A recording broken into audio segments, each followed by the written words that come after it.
Bom dia, queria apresentar hoje a nossa entrevistada do dia, a professora Paula Monroy, que é co-criadora da Escola de Perdão e Reconciliação, ESPERE, na Colômbia, e coordenadora psicossocial do Programa Municipal de Justiça Restaurativa para Adultos da cidade de Bogotá, que funciona na Secretaria de Segurança, Convivência e Justiça da cidade de Bogotá, na Colômbia. Professora Paula, muchísimas gracias por estar acá con nosotros, podermos contar con sus contribuciones, experiencias teóricas y prácticas. Para nosotros es un gran privilegio. Entonces, muchísimas gracias por tomar tu tiempo. Y quisiera empezar preguntando sobre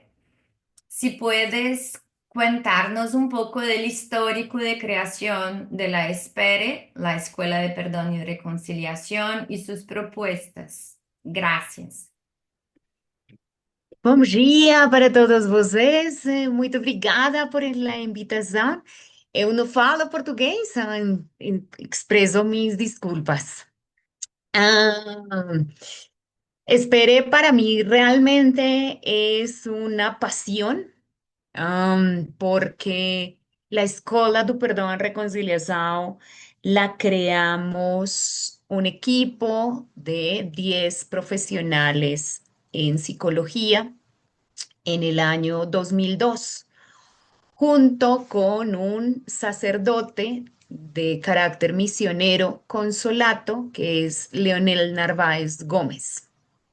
Este equipo de profesionales, pues estamos en un momento muy coyuntural en Colombia porque estamos recién iniciando la década del 2000. Y pues digamos que en Bogotá y en Colombia había fuertemente la necesidad de seguir creando y considerando cómo impulsar cultura de paz. Entonces, un poco, claro, si tú te encuentras con un sacerdote que te habla de perdón y de reconciliación, habitualmente desde las ciencias sociales o desde las ciencias políticas o desde las ciencias jurídicas, uno puede poner como un rechazo y decir, pues es que frente a los delitos de lesa humanidad o frente a los daños perpetrados por quienes ofenden, uno no puede ofrecer solamente la carta del perdón, uno necesariamente tiene que ofrecer justicia, uno necesariamente tiene que abrir espacios de verdad. Y digamos que un poco a la luz de esas dudas y de esas preocupaciones, pues el equipo psicosocial sí empezó a hacerse, digamos, como distintos planteamientos. En esa medida, entonces, el modelo Espere nace de una comprensión que una gran terapeuta norteamericana tiene sobre los daños que se generan en las víctimas luego de haber recibido o sufrido una agresión. La autora de la que estoy hablando particularmente es Judith Herman. Judith Herman tiene un planteamiento muy fuerte alrededor de la manera como una persona, luego de haber vivido un evento de violencia, queda fuertemente afectada en distintas dimensiones de su desarrollo personal. Eso quiere decir que de entrada el planteamiento que tenemos sobre el perdón es que el perdón siempre es y será un derecho de la víctima. Solo es un derecho de la víctima. El Estado puede ciertamente declarar o plantear políticas de amnistía o políticas de indulto, pero el perdón siempre es un derecho que yo tengo respecto a esa ofensa o ese agravio que me generaron. Así entonces, el planteamiento que va a venir a hacer Judith Herman en el programa y en el modelo de la Escuela de Perdón y Reconciliación se traduce en lo que nosotros denominamos el reconocimiento de las tres heridas o de las tres S. Se parte de la comprensión de que la agresión o la ofensa daña en la seguridad en sí mismo, que esa viene a ser la primera S, es decir, la manera en la que yo concibo mi autoestima, la manera en la que mi autoconcepto se puede ver lesionado, la manera en la que mi autoeficacia, etcétera, ¿no? Digamos como que todos mis comprensiones personales y la manera como yo me relaciono con el mundo, por eso es el significado alrededor de mi seguridad personal va a venir a ser lesionada por la ofensa o por la agresión. Entonces, lo primero es comprender ese daño en la seguridad propia. Lo segundo es comprender el daño en la sociabilidad, que va a venir a ser la segunda S.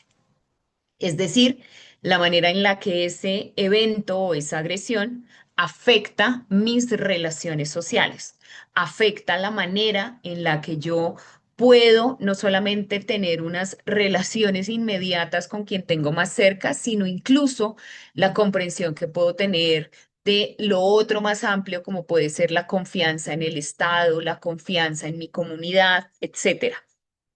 Y finalmente, lo que nosotros denominamos el significado de vida, es decir, qué está pasando con mi proyecto de vida y la manera en la que incluso el evento pudo haber movilizado por completo lo que yo tenía previsto para mi propio proyecto de vida. A la luz, digamos, como de ese planteamiento y de la manera en la que la ofensa genera la ruptura en lo que nosotros denominamos las tres S, se crea un método o un modelo de carácter pedagógico que tiene un efecto terapéutico. Eso es muy importante plantearlo porque la Escuela de Perdón y Reconciliación es una ruta pedagógica que hace posible que una persona pueda vivir la experiencia del perdón a través de un ejercicio de carácter experiencial,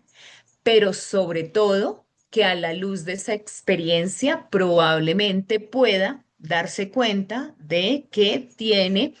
una memoria anclada en un evento doloroso que es posible que además le lleve a asistir a espacios de acompañamiento terapéutico, etcétera, pero que sobre todo va a venir a ser una experiencia de carácter pedagógica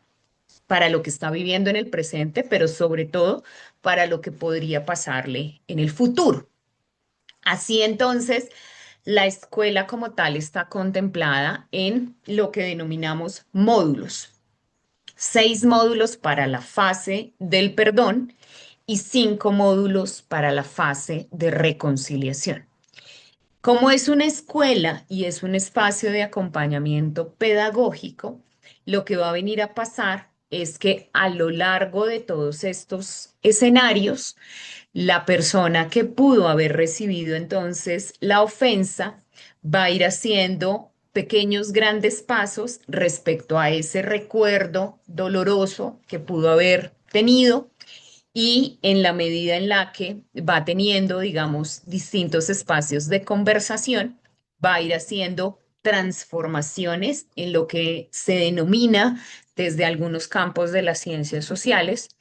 el giro narrativo. Es decir, para nosotros el planteamiento es en un dispositivo de carácter conversacional en el que se va a ir pudiendo hacer la transformación de una narrativa de dolor o de una narrativa de memoria ingrata a una narrativa de cambio, o como diría uno de los grandes autores, que es Slutsky, a una narrativa con mejor forma, ¿no? Una narrativa en la que la persona pudo haber estado anclada en el dolor, ahora puede manifestarse de manera empoderada respecto a ese pasado que le generó un daño. Así entonces, ¿cuál es, digamos, como ese proceso?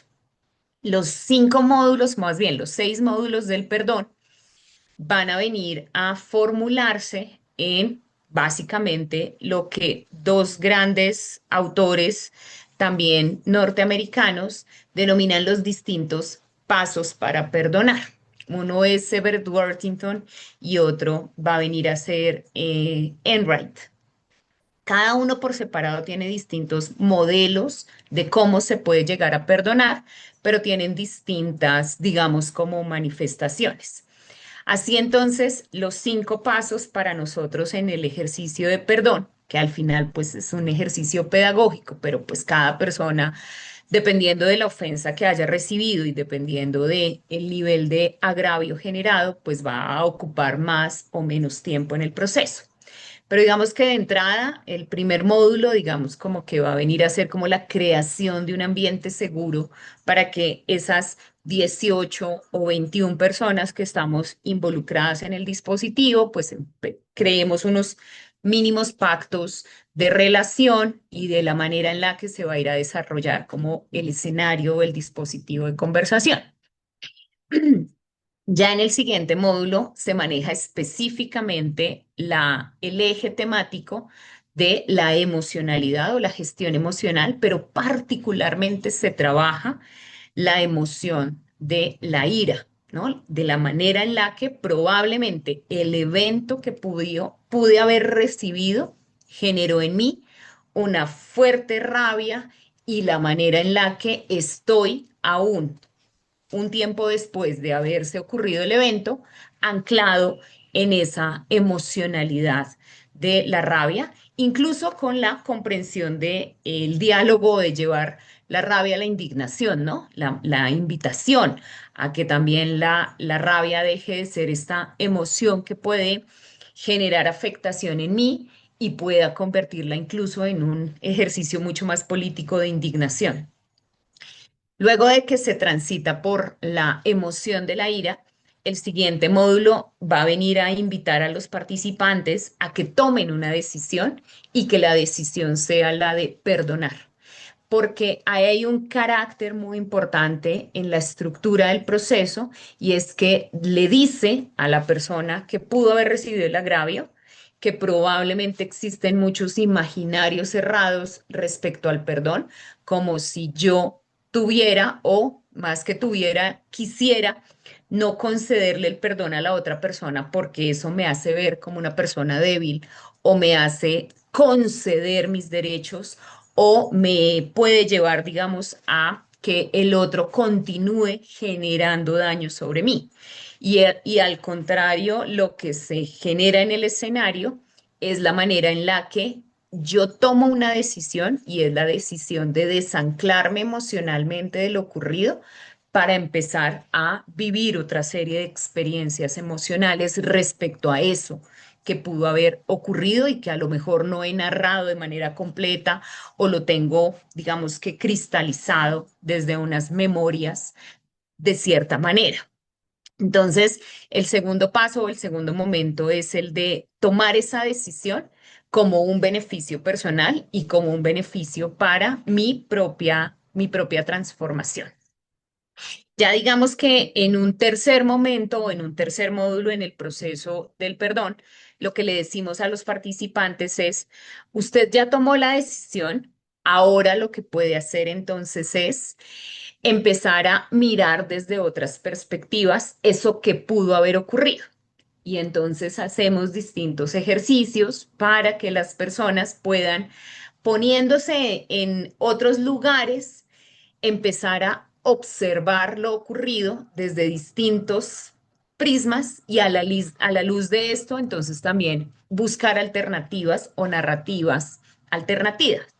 Así entonces se empieza a jugar como con el asunto de las perspectivas y la manera como desde distintas perspectivas yo ya puedo empezar a tener una expresión emocional distinta a la que pude haber tenido en un primerísimo momento.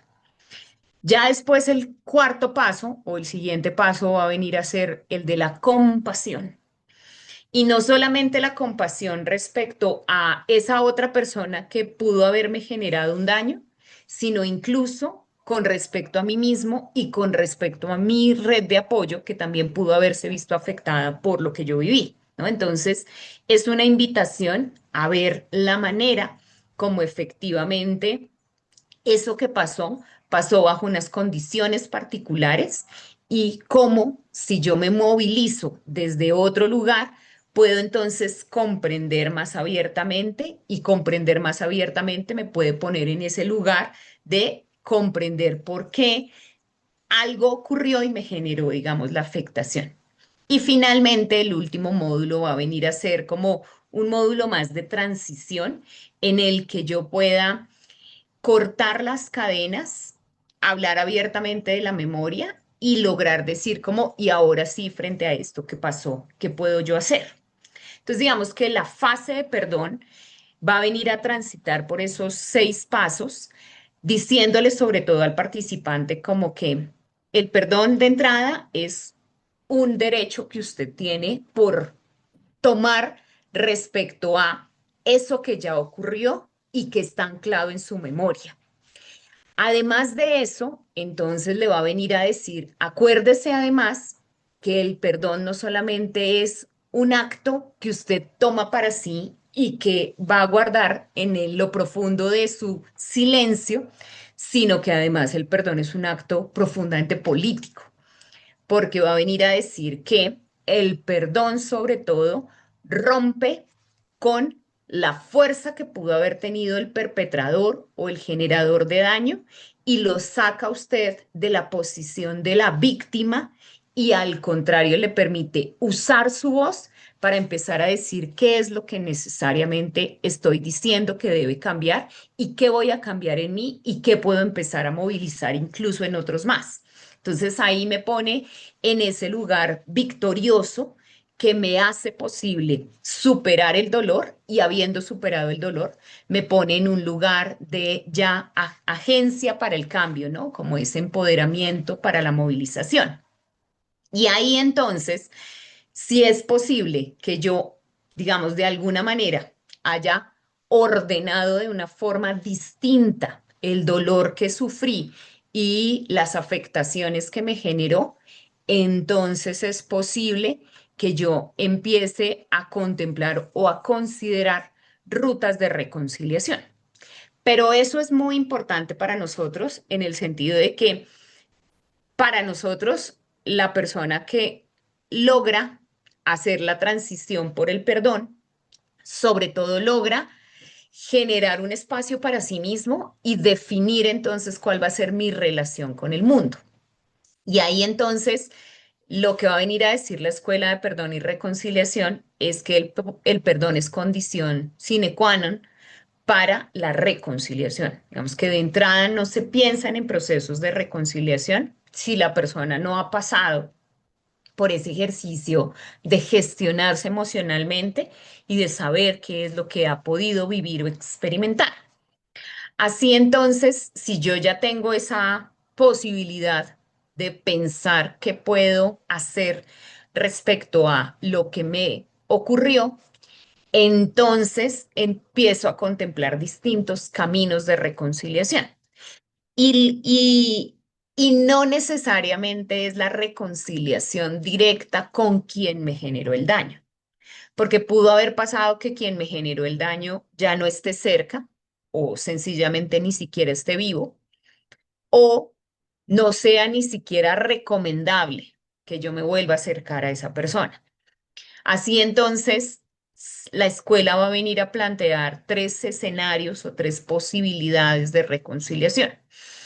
La reconciliación de coexistencia, que es como considero y ya contemplo y ya sé que el otro tiene derecho a existir de la misma manera en la que yo tengo derecho a existir. Porque lo que puede llegar a pasar en muchas oportunidades es que las personas que están ancladas en el miedo, que están ancladas en la tristeza o que están ancladas en la furia, tienen, digamos, como un rechazo completo a la idea incluso de que la otra persona, pues a lo mejor existe o incluso que temen que le estén haciendo daño a otros más. Por eso entonces es que en la reconciliación de coexistencia es una invitación a darle lugar, aunque sea simbólicamente, a aquel que me pudo haber generado daño, ¿no? Entonces es ese reconocimiento a que el otro existe. Hay ya, digamos, otro lugar y es la reconciliación de convivencia, en donde es posible que yo pueda hacer pactos con quien pudo haberme generado un daño, pueda, digamos, contemplar posibilidades de, bueno, lo mínimo que podríamos hacer hacia adelante es, y entonces como su nombre lo indica, como esos mínimos para vivir o compartir por lo menos un territorio juntos. Y ya digamos que existe un tercer camino, una tercera posibilidad, que es la reconciliación de comunión, que ya es, digamos, una reconciliación en la que efectivamente la persona puede contemplar de qué manera podemos volver a hacer proyectos juntos o considerar un nuevo futuro de maneras distintas, mejores, etcétera, ¿no? Entonces ahí ya hay como tres posibilidades de pacto. Para lograr eso, para irse dando en ese camino, el ejercicio de la escuela va a tomar, por supuesto, el marco fundamental de los derechos de las víctimas y va a venir a decir, bueno, para una ruta de reconciliación, lo que hay que abordar mínimamente es un planteamiento de los derechos fundamentales, el derecho a la verdad, el derecho a la justicia, pero además de eso, complementa con dos que nos parecieron fundamentales. El primero es el que nosotros decimos construya nuevamente principios de la relación, porque sentimos que para imaginar o desarrollar una nueva relación, lo mínimo es que en esta oportunidad usted sí pueda considerar cuáles son como esos valores fundamentales que van a cimentar la relación. Y cuando hablamos de valores y de principios, pues digamos que sí estamos hablándolo muy desde la ética de los mínimos,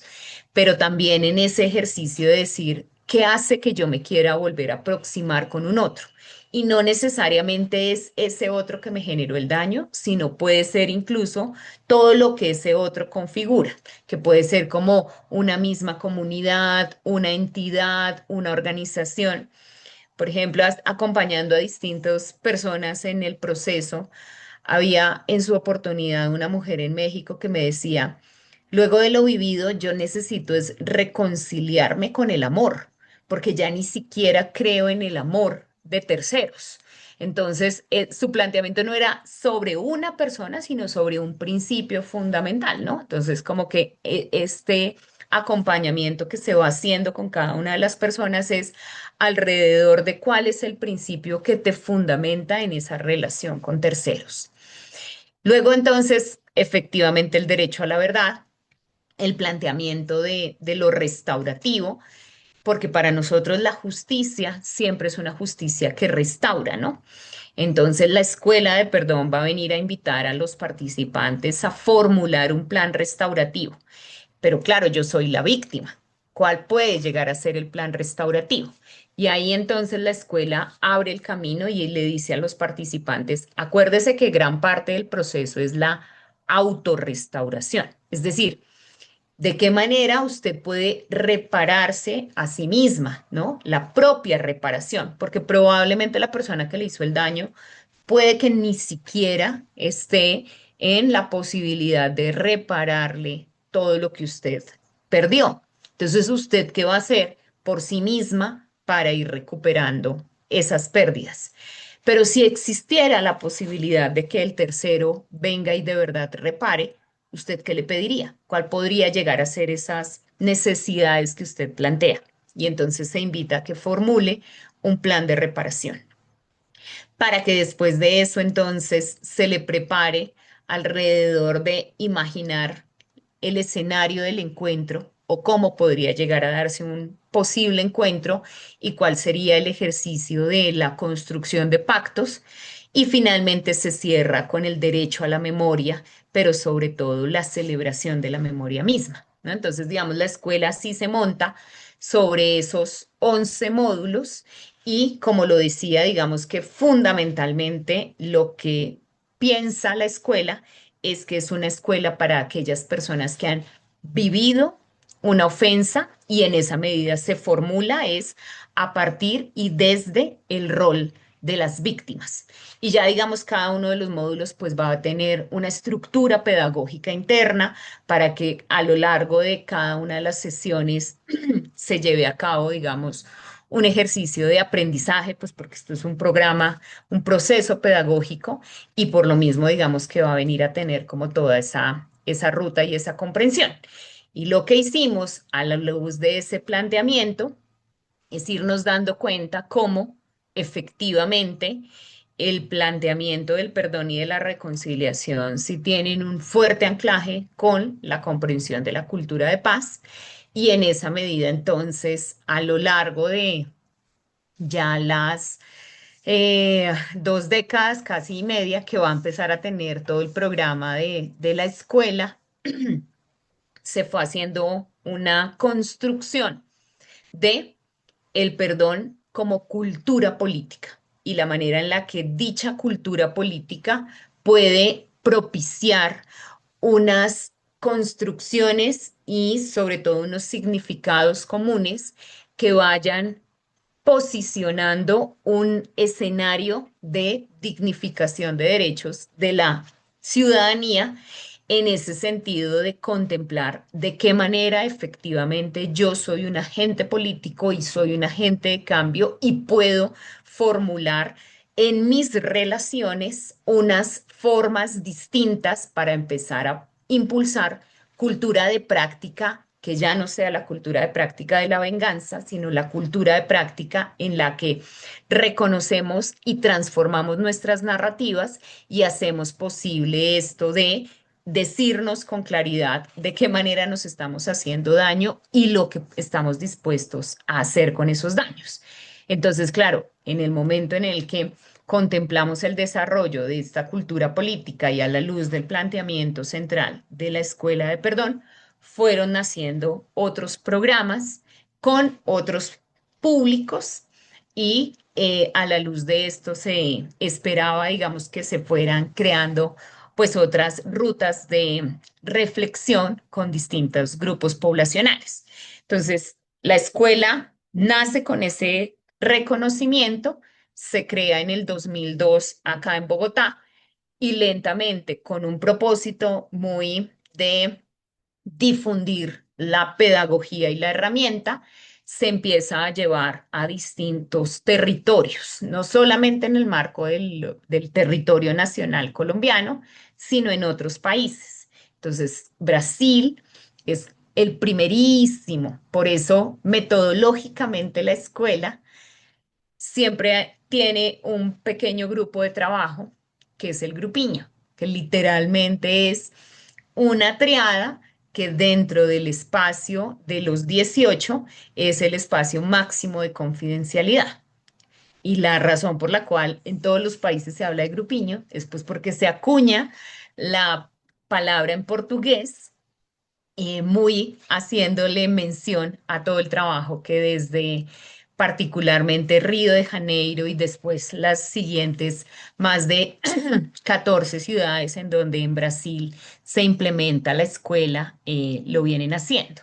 Y ahí digamos que hay un carácter muy de movimiento voluntario en donde distintas personas de distintos grupos sociales, políticos y económicos se van vinculando al programa y se hacen facilitadores del proceso. Entonces, en América Latina, la escuela está en todos los países, se llevó a los distintos países. En América Central está en 5 países, en Norteamérica está en Canadá, en Estados Unidos, y porque los módulos se tradujeron al francés, al inglés y al árabe. Y eh, ya digamos que en Europa se hizo una transferencia del modelo también en España y en Portugal. Ah, bueno, por supuesto, pues está en portugués también todo el material. Entonces, pues ese es, digamos, como la historia brevemente reducida como de cómo efectivamente se comprende el concepto y a la luz de esto, pues ya se lleva a distintos países. Muy interesante, muy complejo también, ¿no? Y bueno, acá nosotros tenemos contacto, creo que con distintas personas que han, por su vez, tenido contacto o participado de la escuela, pero todavía no con tanta proximidad y de trocas y bueno, a mí me interesa conocer aún más y en profundidad los módulos, los materiales, porque me parece muy interesante y seguro que hay el desafío y es muy interesante que nos diga que, bueno, que el perdón se concibe como un derecho, ¿sí? Y que el trabajo es este trabajo interno sobre todo, ¿no? Muy interesante, profesora. Te pregunto entonces, seguido, ¿cómo el enfoque, bueno, has hablado un poco del restaurativo, pero cómo el enfoque comunitario y el restaurativo interactúan con la propuesta de Espere y si puedes traer, no sé, un ejemplo de, de experiencia Enfoque restaurativo, ¿y cuál? comunitario. Listo. Antes de hablarte del enfoque restaurativo y comunitario, quisiera, digamos, hacer énfasis en un elemento que acabas de decir alrededor del desafío, porque digamos que cuando nace y cuando creamos la Escuela de Perdón y Reconciliación en Colombia, estábamos cerrando la década de los 90 en Colombia. Había sido el momento crítico de mayor expresión de crímenes de lesa humanidad. Digamos, es conocido por todos ustedes que Colombia tiene un registro único de víctimas que en este momento reporta un poco más de 10,5 millones de personas registradas como víctimas por efecto del conflicto interno armado. Entonces, estamos hablando de que particularmente entre el año 96 y el año 2004 fue como el momento culmen de la expresión de muchas masacres. O sea, estábamos en un momento muy crítico en el que colegas defensores de derechos humanos literalmente en ese nivel de dolor y de acompañamiento a las víctimas nos interpelaban fuertemente alrededor de decir cómo es posible que ustedes estén hablando de perdón. O sea, ¿qué es lo que realmente están queriendo que pase? Y entonces había muchas, tal vez como juicios y señalamientos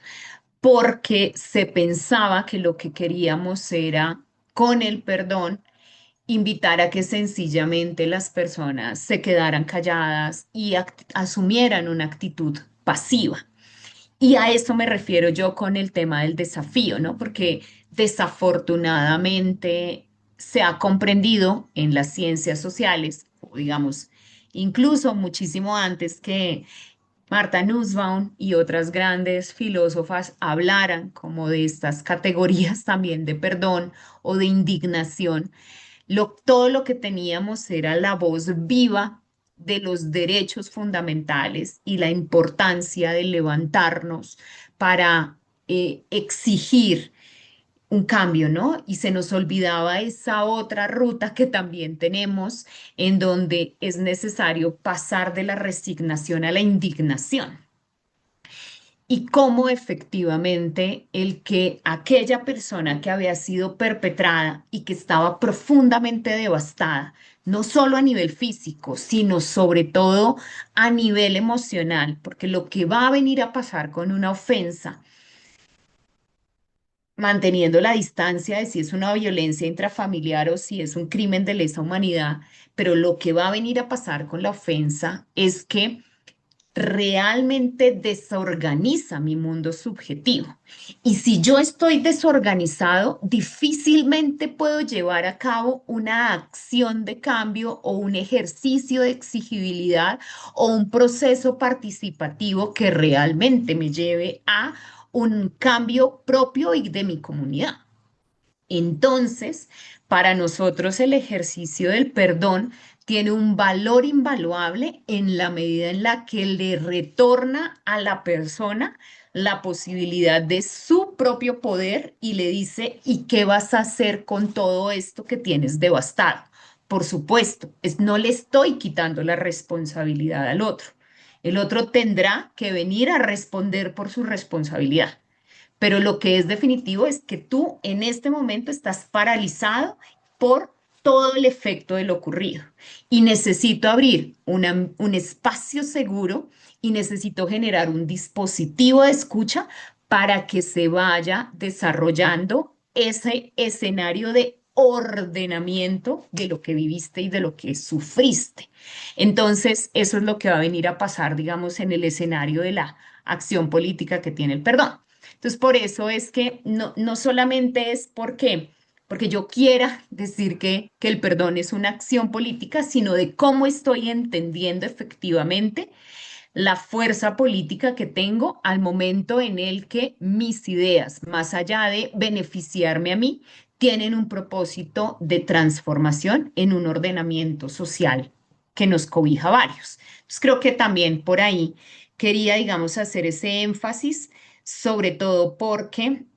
lo que nos fue pasando a lo largo del camino fue que, si bien es cierto, el programa nace en Bogotá con un propósito social y de incluso facilitar escenarios para la gestión de conflictos, lentamente empieza a transitar y a tener escenarios de diálogo con todo tipo de personas a nivel del territorio nacional. Entonces nosotros vivimos experiencias de acompañamiento a víctimas de crímenes de lesa humanidad por todo lo que estábamos viviendo. Entonces, a las distintas comunidades que habían sido víctimas de masacres, etcétera, ¿no? O incluso por el otro lado,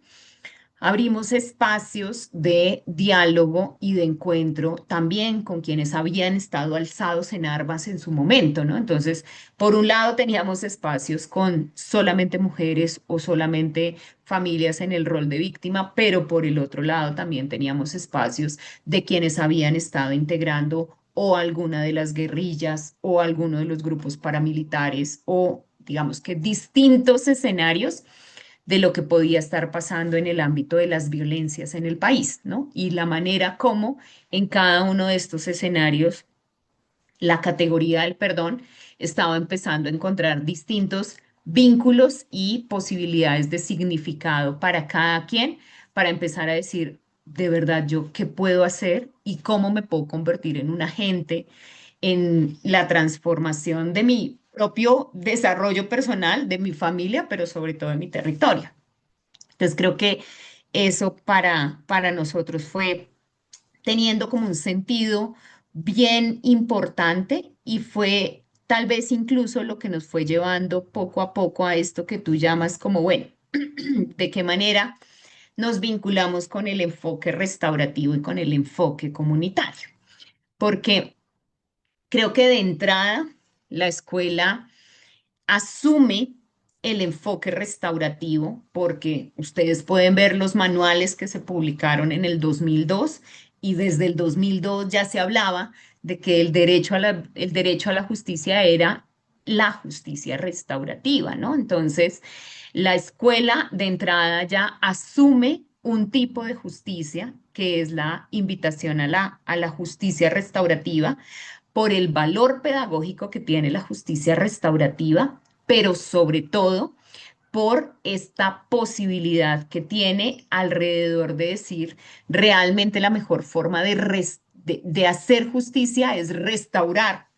a quien se le pudo haber generado el daño, ¿no? Entonces es ese llamado a hacernos responsables de la manera en la que,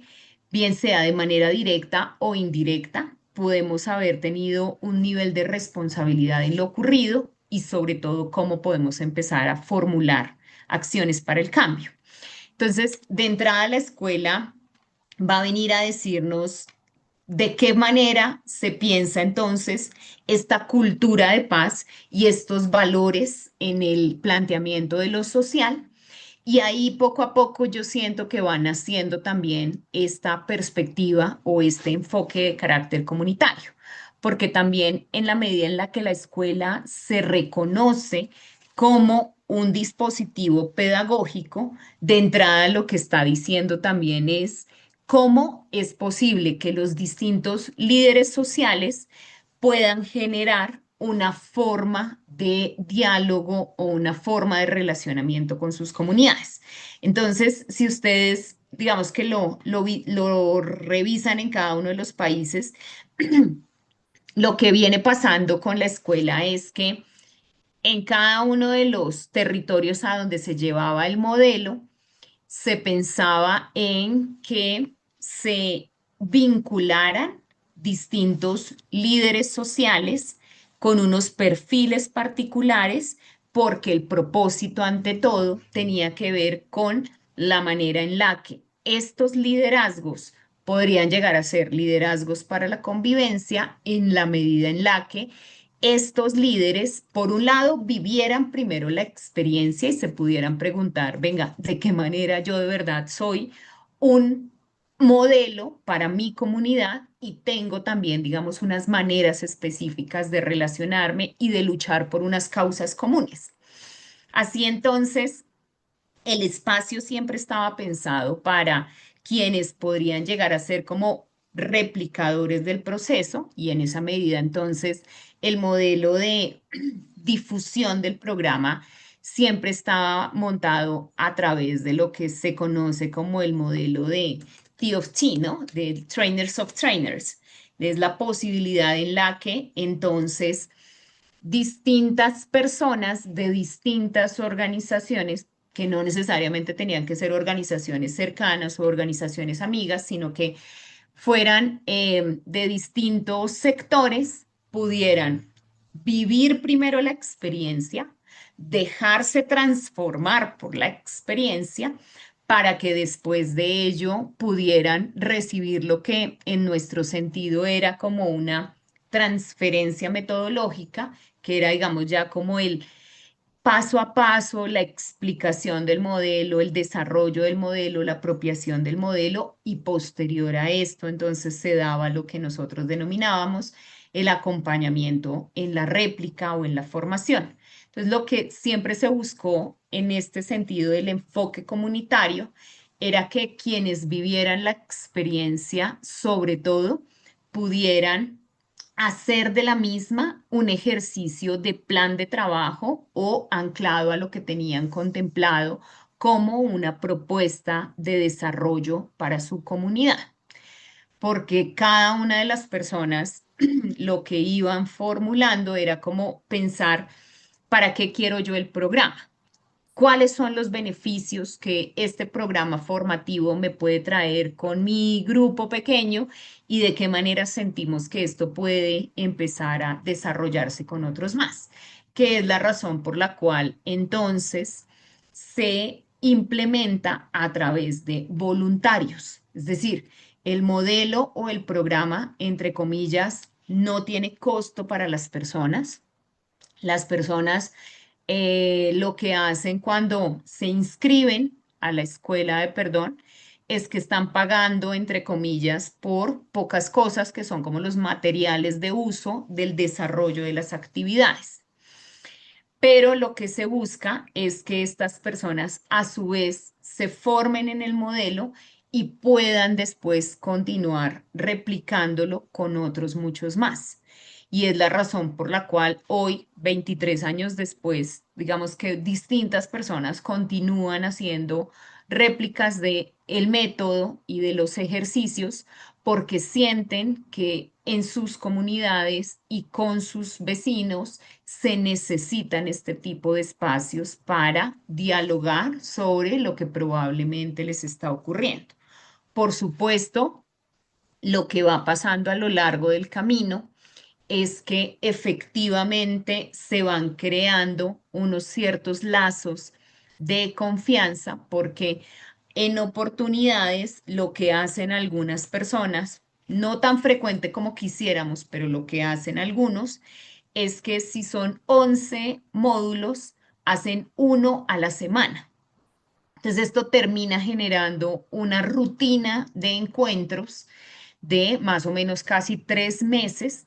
en donde además para las personas se empieza a convertir en un escenario de muchísimo nivel de confianza. Y ahí entonces va produciendo estos lazos de la comunidad que probablemente se pudieron haber visto afectados por distintas circunstancias, porque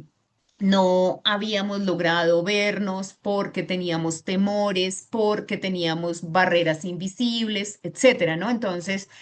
eso que son los encuentros semanales es tal vez lo que más efecto produce en esto que sería el enfoque comunitario, porque va nuevamente generando unas rutinas de diálogo y unas posibilidades de encuentro a través de las cuales las distintas personas que están viviendo en un mismo territorio pueden empezar a decir, qué interesante que yo puedo venir aquí y generar junto con otros unos planes de cómo puedo afrontar esta próxima semana con lo que tengo en casa o con los desafíos o las necesidades. Entonces creo que por ahí fue por donde siempre se pensó el desarrollo mismo del programa, porque como lo decía al principio, el programa es realmente un dispositivo pedagógico. Lo que buscábamos era, claro, sí, que las personas pudiéramos aprender qué significa eso de perdonar, sobre todo darnos a la oportunidad de ver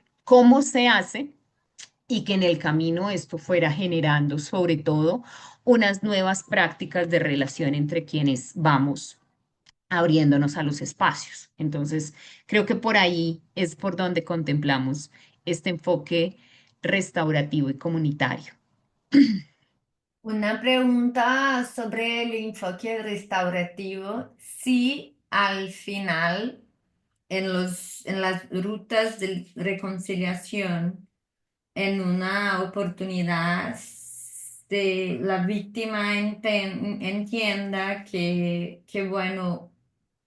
un procedimiento restaurativo con encuentro con su ofensor es importante.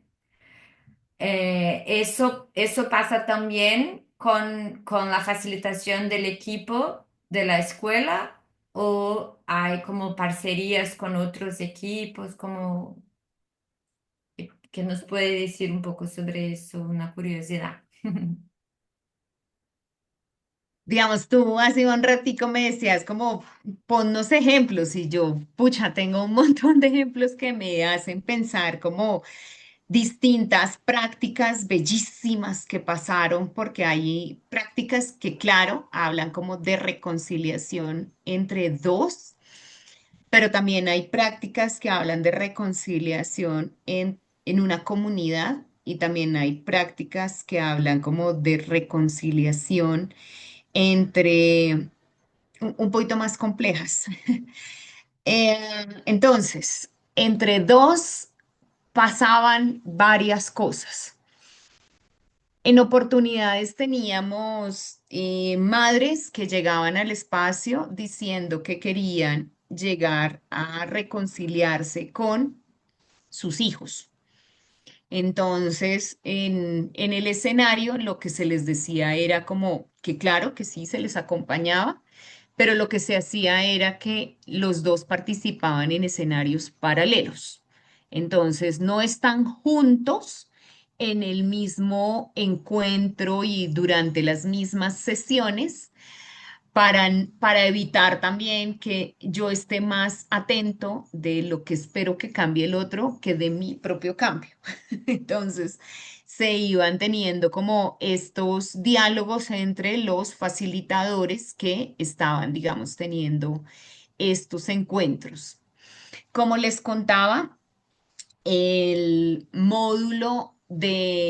primer módulo que abre la fase de reconciliación se llama Establezco principios. Y ahí entonces se invitaba a que las personas dijeran como, bueno, ¿y cuáles de verdad van a ser los principios de mi nueva relación? Entonces, a la luz, digamos, de este plan de trabajo, porque es que en perdón, yo estoy trabajando mucho sobre lo que ya me pasó, sobre la experiencia vivida y sobre el recuerdo doloroso. En la fase de reconciliación, mucho estoy trabajando sobre lo que yo imagino y voy a crear para lo que puede pasar. Entonces, digamos que en uno estoy muy en el pasado y en el otro estoy muy en el presente futuro. planeando lo que quiero pasar. Entonces, a la luz de eso, recuerdo mucho que estábamos como montando todo el plan de trabajo y en el espacio como tal del módulo 4 de esa fase, que ya es la de acuerdo pactos, nos sentamos con la mamá y nos sentamos con el joven para empezar a decir, bueno, y aquí de verdad, ¿cuál va a ser la manera en la que vamos a vivir nuevamente un espacio de convivencia en casa? Entonces, acompañado por nosotros como facilitadores, efectivamente se establecían unos acuerdos de relación, pero lo más bonito para mí, sobre todo, era el módulo siguiente, que para nosotros se llama Celebro la Memoria. Entonces, en ese que, pues digamos, la escuela en sí misma, hace 23 años era muy innovadora, hoy no tanto, porque afortunadamente las ciencias sociales cada vez más se abrieron a otro tipo de lenguajes pedagógicos, pero la escuela hacía, todos los módulos tienen un espacio simbólico muy fuerte que se llama el rito, que el rito sobre todo es el momento para sacralizar un símbolo y que a la luz de ofrecerle un significado particular a ese símbolo, yo me pueda comprometer con un cambio. Entonces, en ese siguiente módulo, que fue el módulo del celebrar la memoria, cada uno de ellos por separado prepararon unos alimentos para pactar realmente la manera en la que muy a lo Leonardo Boff se pudiera dar la comensalidad en su hogar. Y en esa medida entonces, a la luz del principio del cuidado, se logró sacralizar las maneras en las que ellos iban a ritualizar, digamos, los encuentros. Entonces creo que para nosotros ese tipo de cambios son muy significativos a lo largo de la escuela. Ese, digamos, si hablo de un espacio de carácter interpersonal, pero también te decía que acompañamos espacios de carácter comunitario. Entonces, particularmente recuerdo uno muy fuerte en el que dentro de una institución educativa había como dos grupos de maestros, porque habían tenido como unos debates muy fuertes y estaban muy divididos. Entonces, la escuela de perdón, les contaba yo que ha trabajado con muchos grupos poblacionales, digamos que el modelo está adaptado para niños, para jóvenes, se trabaja específicamente con docentes para todo lo que tiene que ver con la escuela, con las instituciones educativas, para víctimas del conflicto armado, para personas que estuvieron alzadas en armas, para personas de la tercera edad, para personas que no saben leer y escribir. O sea, el modelo está en distintas posibilidades. Entonces, trabajándolo específicamente con estos docentes, a la luz, digamos, desde el primerísimo encuentro, cuando se trabajó el módulo de la rabia, recuerdo muchísimo que un par de maestras estaban profundamente enojadas y estaban expresando, digamos, como toda su indignación por lo que estaban o sospechaban que estaba pasando en el otro grupo. A lo largo del siguiente módulo, que ya es Decido Perdonar, entonces ellas ya empezaron a decir como, sí, reconozco que yo probablemente he dicho unas cosas, he hecho unas cosas y con esto he afectado como el ambiente comunitario y laboral. Entonces pues, fue bien interesante porque el rector tenía mucho temor de lo que podría llegar a pasar, pero desde el módulo uno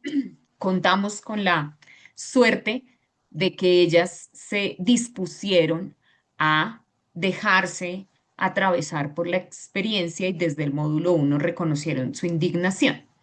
En el siguiente ya empezaron a reconocer cómo estaban generando la afectación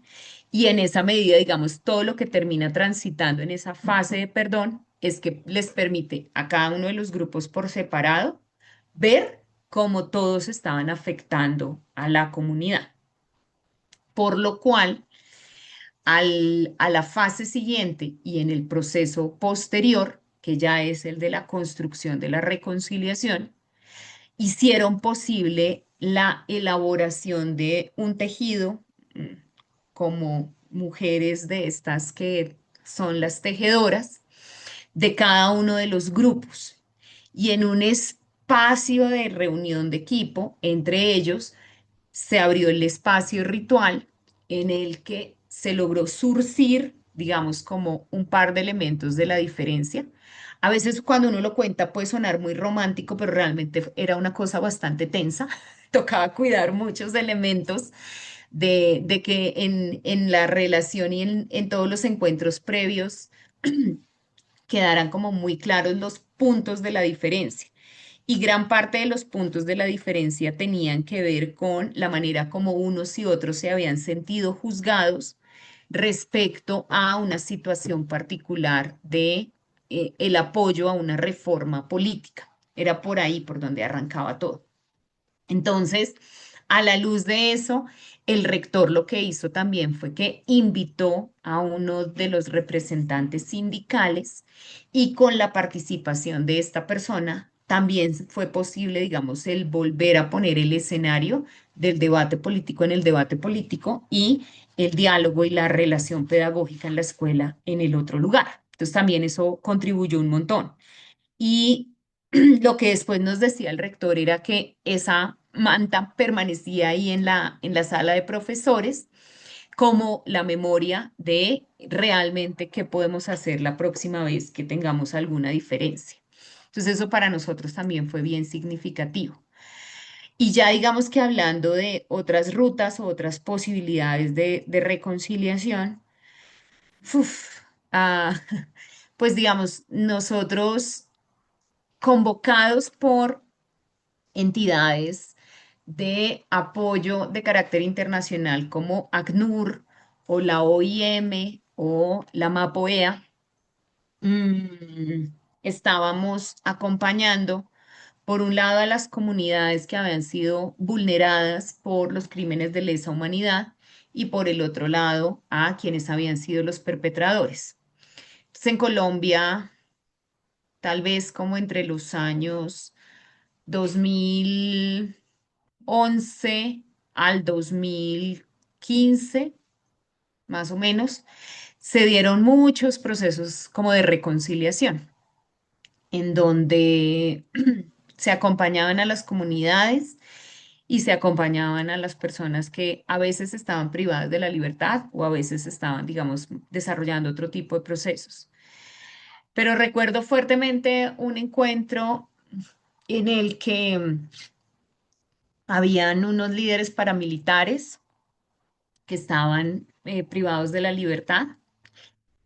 y que en ese momento la Agencia Colombiana para la Reincorporación y con los recursos de una entidad internacional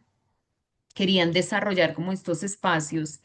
de acompañamiento a las comunidades. Entonces, durante un proceso un poquito más de unos 4 meses, nosotros estuvimos desarrollando una serie de espacios con las víctimas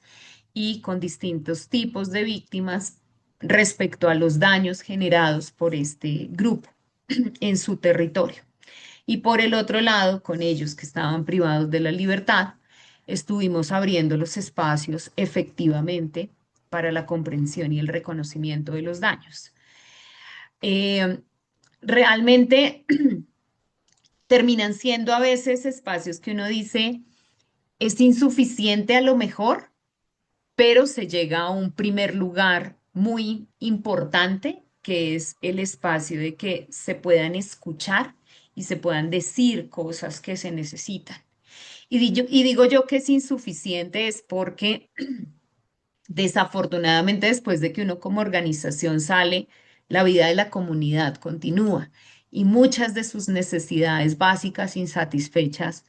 que no han sido logradas, que no se han podido suplir por el Estado o por las garantías mínimas estatales, pues no se terminan de llegar, ¿no? Entonces ahí al final uno puede ser terriblemente autocrítico y decir como,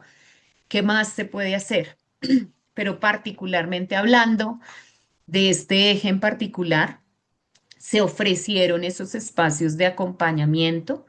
y efectivamente en esta ruta del encuentro entre los líderes comunitarios a la cual llegaron estos tres líderes paramilitares, efectivamente se dio un espacio en el que los líderes comunitarios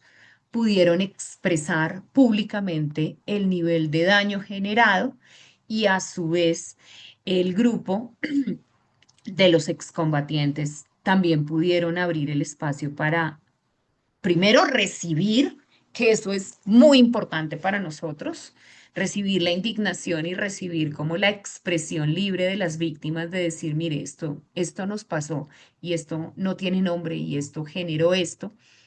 y que habiendo recibido eso desde el lugar genuino de esa comprensión de lo ocurrido, también pudieran expresar abiertamente las disculpas y que habiendo expresado las disculpas pudieran decir como, ¿y qué más podemos hacer? Ahí digamos que ya la ARN, que es la Agencia de Reincorporación, estableció un plan de trabajo también para que ellos pudieran desarrollar después una ruta como de trabajo hacia y con la comunidad. Y eso, pues digamos que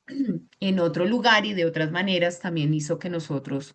en otros escenarios desarrolláramos una categoría que se llama, digamos, como la reconciliación comunitaria.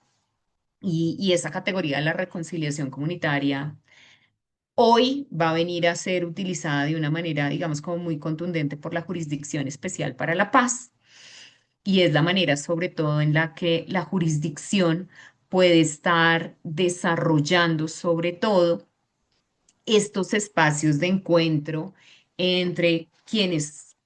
estuvieron en el rol de víctimas, pero sobre todo entre los responsables de las acciones, que pues digamos se supera más allá del espacio del encuentro, porque para nosotros lo más importante siempre es formular un plan de trabajo, ¿no? Que eso digamos que ustedes y nosotros lo conocemos muy bien y es que en el marco de la reparación, la acción estatal obligatoria, que es construir una escuela, ofrecer servicios de salud y demás, no es un marco de reparación, es la obligación estatal. La reparación integral necesariamente va a venir a estar marcada por esa acción inmediata, pero adicional y simbólica que le corresponde al Estado para resarcir el daño generado. Entonces, pues para nosotros eso fue fundamental. Y pues digamos así, otras muchas historias, porque de verdad que, o sea, para mí la esperé, primero pues fueron 17 años de mi vida profesional, estuve ahí como en muchos lugares y con muchas comunidades, pero sobre todo con ellas y ellos aprendiendo alrededor de cómo se van tejiendo estos cambios. Es, bueno, muchísimo interesante mi última pregunta sería sobre justo esta relación, cómo el tema de la transición a la paz en Colombia también se relaciona con el enfoque comunitario y el enfoque restaurativo a la luz del trabajo de Espere. Creo que has hablado bastante de esto y no sé si quieres tal vez articular unas otras ideas. Me interesa muchísimo esto que nos dice de que la ruta de la restauración comunitaria es como una herramienta de la Jurisdicción Especial para la Paz ahora en Colombia. No sé si puedes hacer unos comentarios más sobre eso. Gracias. Pues digamos, esa pregunta es bien bonita hoy porque, pues digamos que desafortunadamente en Bogotá el fin de semana pasado un candidato político recibió un atentado. Entonces, pues distintos analistas políticos y académicos están preguntándose qué está pasando, porque claro, en la década de los 90 en Colombia, la oposición y alzar la voz expresando claramente la oposición o expresando eh, algunas de las ideas políticas que se tenían, estaba prácticamente castigado por el narcotráfico y por otras, digamos, actuaciones con pues la vida misma, ¿no? Entonces, desafortunadamente, muchos dirigentes políticos y muchos líderes y candidatos fueron asesinados por ello. Entonces, claro, en el 2016 Colombia por fin firma un acuerdo de paz, que es pues el acuerdo de paz para la construcción de una paz sostenible y duradera. Es que además se llama así, una paz sostenible y duradera. Este acuerdo de paz es un grandísimo logro, es una cosa extraordinaria. Yo tuve la dicha de estar en ese evento en Cartagena y era como un lugar en donde de verdad uno no pensaba que nunca iba a estar. Luego de que la exguerrilla de las FARC estuviera durante más de 5 décadas alzadas en armas, yo misma en el 2012, cuando empezó el acuerdo y la mesa de negociación, cuando es la primera expresión y la primera locución, los vi en orillas completamente distintas y sentía que eso no iba a tener ningún futuro. Y cuando ya, digamos que eh, los, los años después ocurre y se tiene el acuerdo con sus 6 puntos centrales, uno dice como, wow, o sea, de verdad fue un grandísimo logro de todo este equipo negociador hacer muchos cambios. Y ahí entonces pues viene y arranca toda la ruta pues de la justicia transicional, ¿no? Entonces digamos que el acuerdo es muy claro y dice, bueno, definitivamente, si lo que queremos es el cambio, hay necesidad de entrar en algunos elementos estructurales, por eso entonces se plantea toda la ruta de la reforma rural y de la reforma agraria, y entonces se crea la Agencia para la Renovación del Territorio. Y se le dice a las comunidades rurales en el país que todavía son muchísimas y que desafortunadamente son las que más han vivido las afectaciones del conflicto armado interno. ¿Cómo podemos hacer para que esto no vuelva a pasar? La, entramos en una fase, obviamente, de desarme, desmovilización y reincorporación, en donde la exguerrilla pues pasa por todas estas fases. Y pues por supuesto se crean las tres grandes entidades que van a darle soporte al desarrollo del proceso, que son pues la Comisión para el Esclarecimiento de la Verdad, que hizo su trabajo y entregó su informe, y el informe pues ya, este ya es el tercer año en el que se está, digamos, como conmemorando su acción, y mucho de los legatarios de las recomendaciones está puesto en la pedagogía. Entonces y las maestras, los colegios impulsan varios de los procesos para que efectivamente esto no ocurra nuevamente. Entonces, por un lado está como toda la labor que ejerció y que sigue ejerciendo la Comisión para el Esclarecimiento de la Verdad.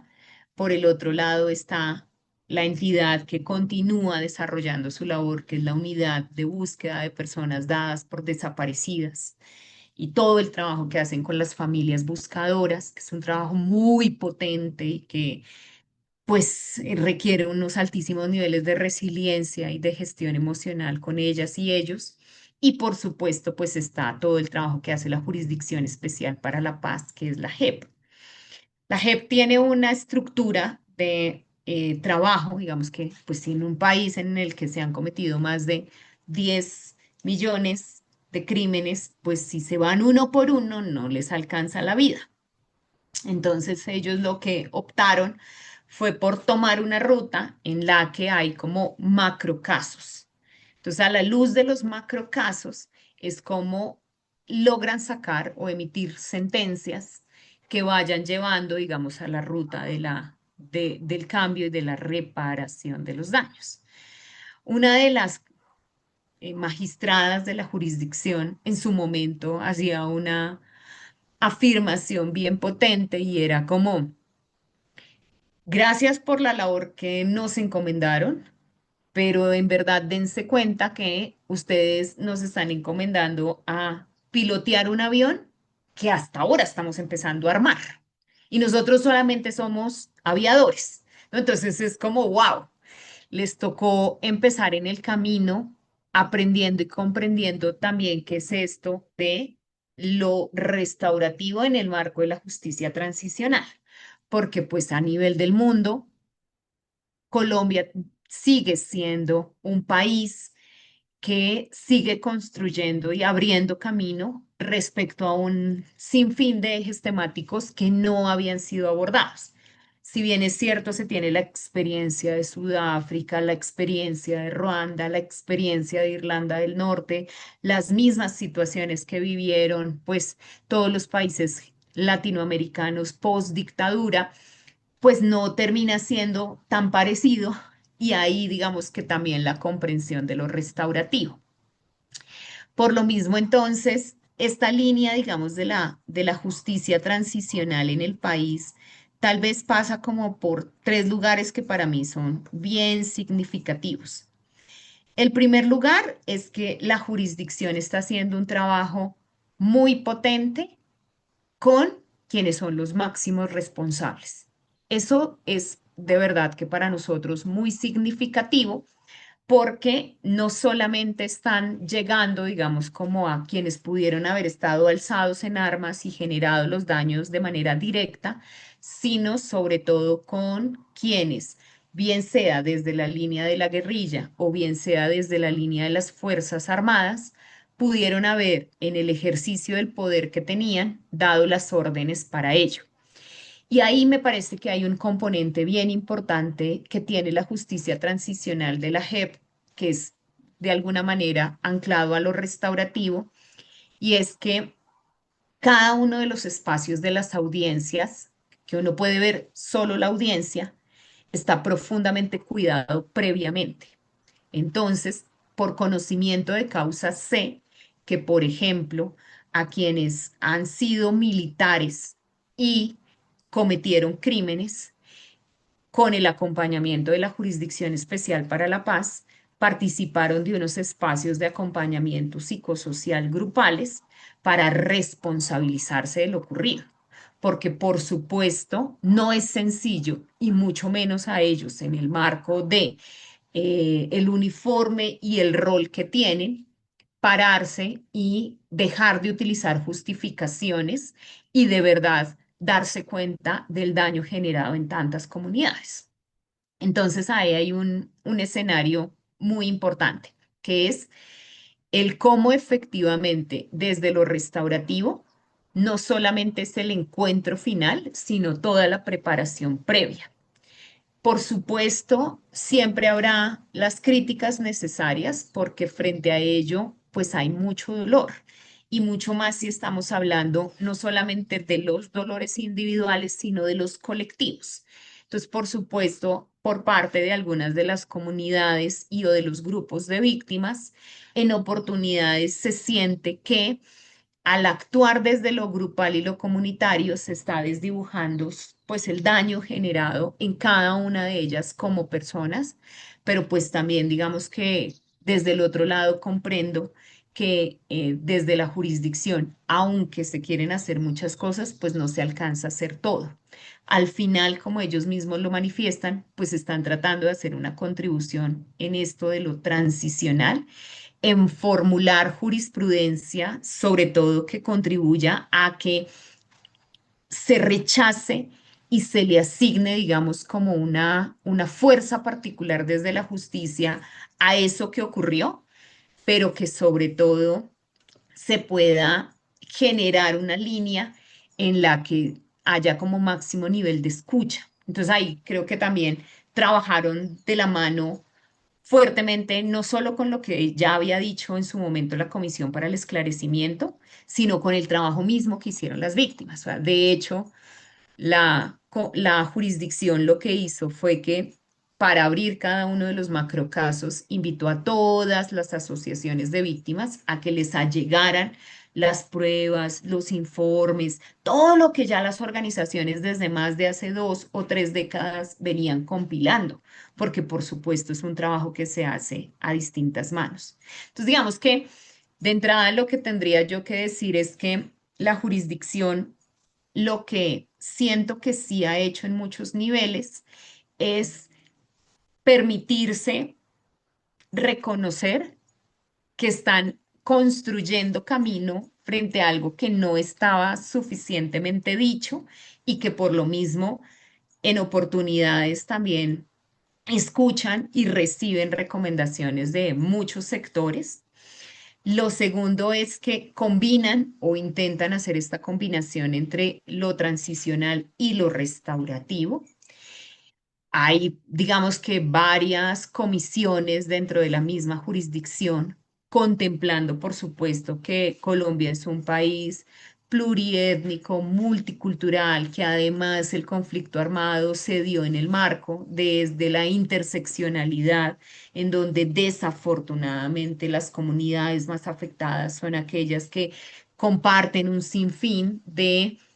necesidades, porque entonces están en el sector rural, en el sector más empobrecido, con menores capacidades, etcétera. Digamos que a la luz de todo eso, pues digamos que se comprende que la afectación del conflicto fue aún mayor.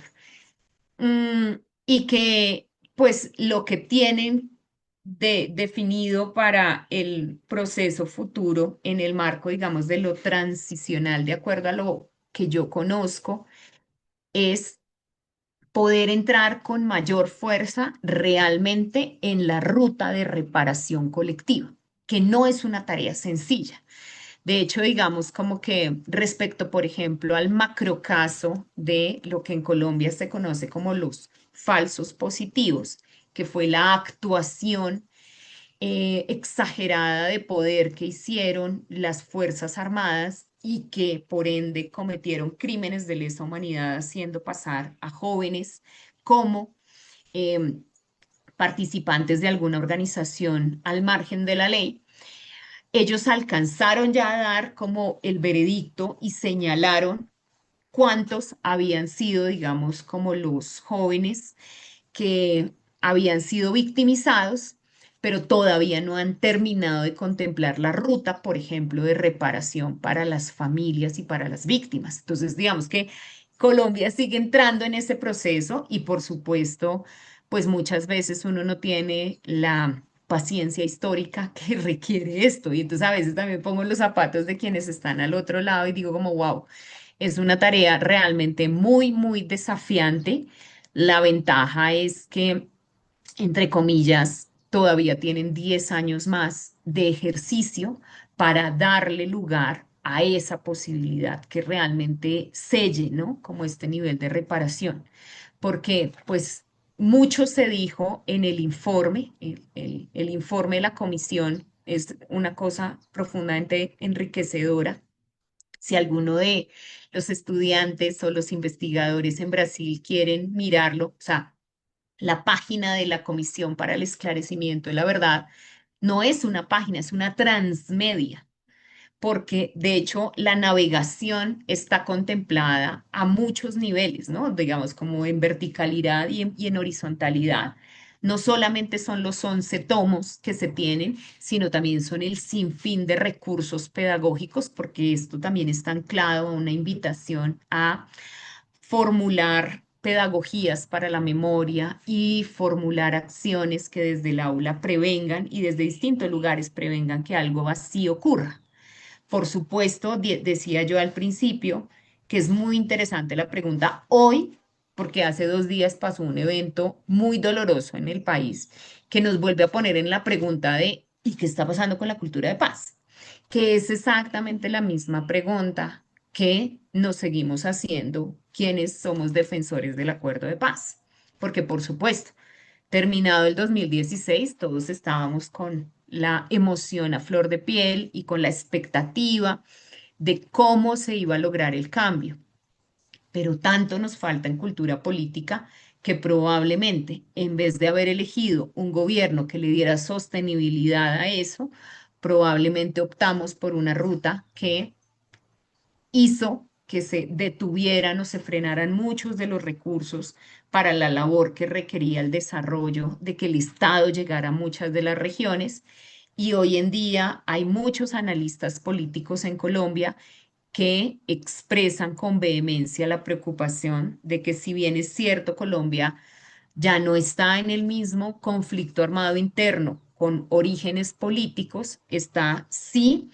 en un estado de violencias críticas, muchas agudizadas por todos los crímenes organizados que vienen de las distintas expresiones del narcotráfico. Entonces hay un poquito más de 60 grupos armados al margen de la ley que actúan de distintas formas y eso sigue estando presente y cooptando a las poblaciones en los sectores rurales y entonces, digamos, la, el panorama político cambió, por supuesto. No estamos hablando entonces de una justicia transicional por lo que pasó por el efecto del conflicto armado interno con raíces políticas, sino estamos en otra circunstancia. Pero lo que es definitivo es que las personas del campo, de los sectores rurales, incluso de muchas ciudades, cada vez más siguen viviendo los efectos de la violencia. Entonces, si lo que habláramos es de una justicia transicional que lograra llevarnos a un lugar más allá de las violencias, sí es definitivo que necesitamos hacer muchos cambios. Claro, hay varios que deberían arrancar por la pedagogía, por la investigación, por el desarrollo de las prácticas políticas, etcétera. Pero creo que sí es urgente que como ciudadanos y ciudadanas podamos preguntarnos alrededor de, venga, ¿y yo qué puedo hacer? ¿De qué manera de verdad? En este país de más de 45 millones de habitantes, ¿cómo vamos a lograr salir al otro lado? Porque como que el ciclo no solamente se repite, sino que se agudiza desde otros lugares que se mueven por el dinero o por el capitalismo y demás. De hecho, pues justo en este momento, esta semana, en Colombia se está desarrollando el Congreso Latinoamericano de Ciencias Sociales, CLACSO, está realizando, digamos, como su conferencia acá en Bogotá. Y ayer una de las conferencias magistrales que hablaba de la decolonización, pues efectivamente era como este nuevo cuestionamiento a qué está pasando con esta comprensión que tenemos del capitalismo y pues de qué otras formas también podemos como preguntarnos por nuestros desarrollos. Y creo que también pasa por ahí, digamos, cuando uno piensa en estas economías ilegales, pues efectivamente estamos hablando de ello. Entonces, una justicia transicional probablemente que está atendiendo solo un pedacito de lo que estamos viviendo, probablemente queda insuficiente frente a todo lo que requerimos y sin embargo sigue siendo novedosa, práctica e incorpora los elementos restaurativos. Entonces, digamos, como que siempre dependerá del lugar desde cada uno se posicione para hacer el análisis crítico. No sé si contesté, pero me sentí bien contándoles ese pedazo. Sí, no, hay más que contestado. Muchísimas gracias, profesora Paula. Bueno, hay mucho a aprender con la experiencia de Colombia. Esto para mí es seguro y espero que podamos haber contribuido con esta conversación y con tanto conocimiento práctico y teórico reflexivo para mucha gente. Muchas gracias. A ustedes de verdad, muchísimas gracias por este espacio de conversación, por permitirles contarles algo de lo que estamos haciendo y por favor, si tienen la oportunidad de encontrarse con Nelly Bunen allá en Sao Paulo o con Andrea Paiva en la misma PUCI, ahí en la Universidad de Río de Janeiro, pues ellas les podrán contar un poquito más acerca de cómo efectivamente siguen impulsando esta cultura política del perdón y la reconciliación y de qué manera pues también están organizadas con otras muchas regiones en Brasil para promover una dinámica distinta de cultura de paz. Perfecto, seguro que sí, vamos a hacerlo. Gracias, Paula.